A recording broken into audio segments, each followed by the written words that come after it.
পাল্টাপাল্টি হামলায় উত্তপ্ত ভারত পাকিস্তান।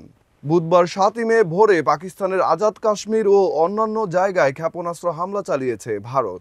এতে শিশুসহ 8 জনের মৃত্যুর খবর পাওয়া গেছে।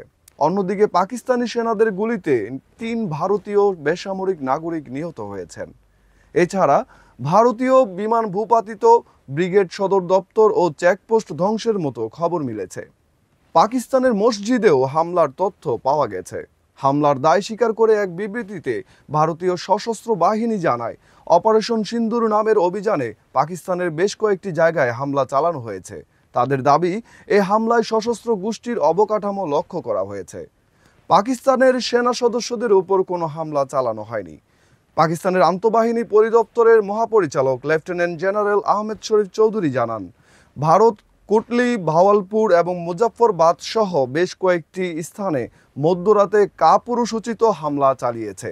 তিনি আরও বলেন, পাকিস্তানের বিমান বাহিনীর সব বিমান আকাশে রয়েছে। ভারতের আকাশসীমা থেকে এক ন্যাক্কারজনক হামলা চালানো হয়েছে। তাদের বিমান পাকিস্তানের আকাশসীমা প্রবেশ করতে পারেনি। এমনকি কয়েকটি জেট ভূপাতিত হয়েছে বলেও দাবি করেন তিনি। পাশাপাশি সঠিক সময়ে বুঝে হামলার জবাব দেওয়া হবে বলে স্পষ্ট বার্তা দিয়েছে পাকিস্তান আইএসপিআর।